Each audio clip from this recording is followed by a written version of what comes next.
Hello ladies and gentlemen and movie lovers of all kind, and welcome back to the channel. As always, I am your host, Brett Murphy, and for today's video, it is going to be another movie review. And the time has finally arrived for Spider-Man No Way Home. So Spider-Man No Way Home is the latest entry into the Marvel Cinematic Universe and the third film in Tom Holland's Spider-Man trilogy. But who am I kidding? If you're watching this video, you already knew that. And this one is definitely the most hyped movie since Avengers Endgame. It may possibly have reached the hype level of Avengers Endgame, which is just absolutely crazy to think of. But after a very long wait, it has finally arrived.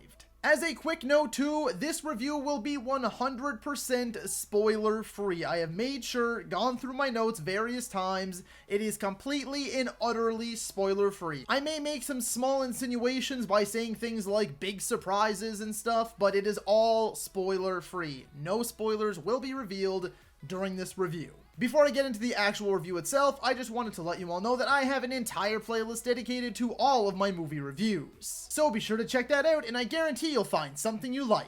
And without further ado, let's hop right into things. First things first on the positives. Tom Holland is at his absolute best here. And thankfully, it is still very much so a Tom Holland Spider-Man movie. I was honestly a little worried going in. I mean, you have Doctor Strange, you have all of these returning villains, you have the multiverse, but fret not, it is definitely a Tom Holland Spider-Man movie first and foremost. Believe me when I say there are lots of surprises in here. Yes, the trailers did show a lot, but trust me, there is still a ton in here that has yet to be revealed. And you will most certainly love it. This movie also has some unexpected twists, too. Not just surprises, but things you truly didn't see coming story-wise. Thankfully, even with all of the surprises in here, the movie still finds time to show a lot of love to side characters like Ned, MJ, and Aunt May. And just like Tom Holland, I would argue that they are all at their best here as well. Willem Dafoe is an absolute scene stealer. I mean, he may actually be better here than he was in the OG Spider-Man.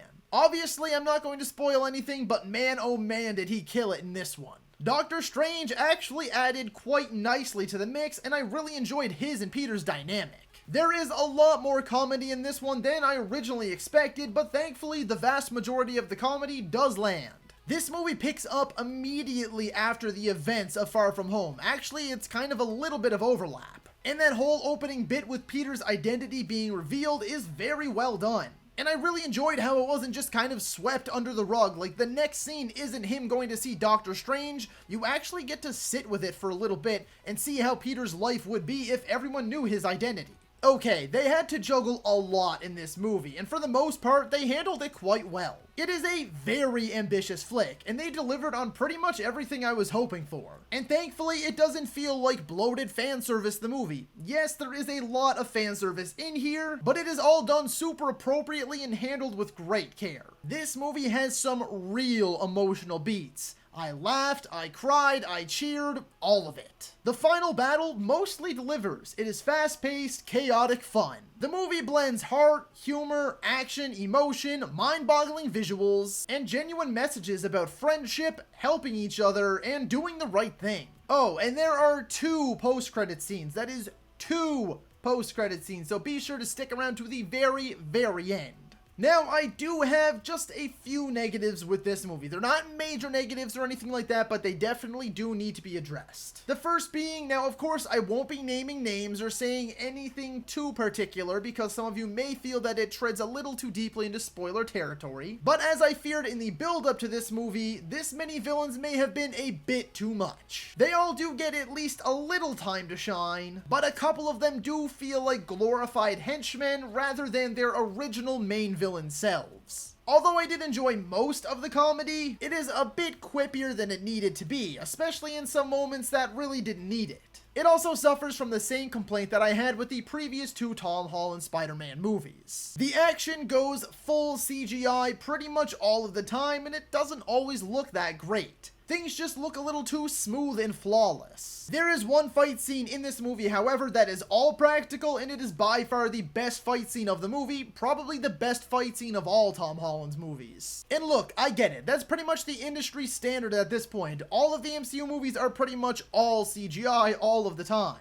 But I just miss the olden days where Spider-Man mixed practical with CGI. Because the majority of the action sequences in all of Tom Holland's Spider-Man movies just feel so artificial a lot of the time. Don't get me wrong, a lot of the action is still superb. Like I said, you're kind of just used to it. That's just the nature of the beast with superhero movies nowadays. I don't know, maybe it's just because I love Spider-Man so much and I'm just coming fresh off of watching all of the other Spider-Man movies. But yeah, a lot of the action just feels like too clean in these movies and in this one as well. Again, the final battle is all kinds of awesome, but sometimes there is just a bit too much going on and you have to shift your focus around and away from other things. Which, during a final battle like this, you do really want to see everything playing out. At the end of it all, folks, I adored this movie, and honestly, the more I think about it, the more I love it. Yes, I do have my negatives, but they are only small negatives. They are really just little nitpicks in the grand scheme of things. Like I already said, this movie blends heart, humor, emotion, action, mind-boggling visuals, and some genuine heartfelt messages.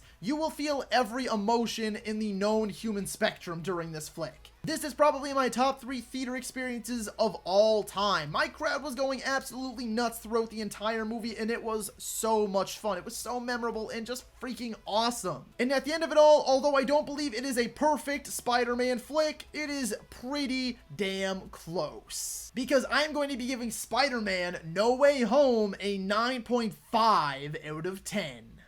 So that is all for today's video, folks. Be sure to let me know down in the comments if you agree or disagree with my review. While you're at it, feel free to let me know what you would score Spider-Man No Way Home out of 10 and what your favorite moment from the movie was. Be sure to keep it spoiler-free for those who have yet to see it. If you enjoyed that video, be sure to hit that thumbs up button. And if you'd like to see more content, consider subscribing to my channel and ringing that little bell icon. That way you can be notified about all of my latest uploads. And as always, stay safe. Thank you so much for watching. And that's a wrap. Hey you, yeah you, if you made it this far, just know I appreciate you. And while you're here, consider hitting that subscribe button.